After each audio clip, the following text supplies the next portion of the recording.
Masala dosa, French fries లేకపోతే బంగాళదుంప కూర తింటే షుగర్ లెవెల్స్ పెరిగిపోతాయా?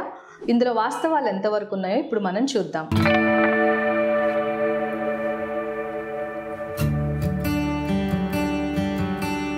హాయ్, నేను డాక్టర్ దీప్తి కారేటి మెన్స్ క్లినిక్స్ నుండి. షుగర్ పేషెంట్స్ తీసుకునే ఆహారంలో కూరగాయలు చాలా ఇంపార్టెంట్ న్యూట్రియంట్ వాల్యూ ఉంటుంది. మన హెల్దీ ప్లేట్లో 50% వరకు వెజిటబుల్స్ ఉంటే చాలా మంచిది. ఎందుకంటే ఆకుకూరలు, కూరగాయల్లో విటమిన్ బి, సి, కే వల్ల వాళ్ళకి న్యూరోపతి, కంటి సమస్యలు కూడా రాకుండా ఉంటాయి.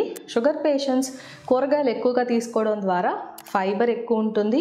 వాళ్ళకి డైజెస్టివ్ సమస్యలు రాకుండా కాన్స్టిపేషన్ సమస్యలను కూడా మనం నివారించుకోవచ్చు. కానీ మనం పొటాటోకి వస్తే 100 grams ఆఫ్ పొటాటోలో 40 grams వరకు కార్బోహైడ్రేట్స్ ఉంటాయి.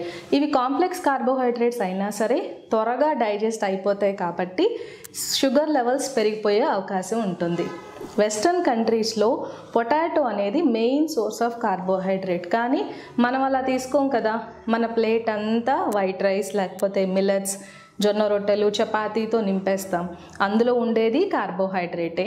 మళ్ళీ ఇందులో మనం పొటాటో కర్రీ తీసుకుంటే దాంట్లో ఉండేది కూడా కార్బోహైడ్రేటే. కాబట్టి రెండు కలిపి షుగర్ లెవెల్స్ని పెంచేసే అవకాశాలు ఉంటాయి షుగర్ పేషెంట్స్లో. కాబట్టి డయాబెటిక్ పేషెంట్స్ బంగాళదుంపని తినచ్చు. అది కూడా వారానికి ఒకసారి లిమిట్ చేసి 2 to 3 pieces వరకు తీసుకుంటే మనం షుగర్ లెవెల్స్ పెరగకుండా చూసుకోవచ్చు.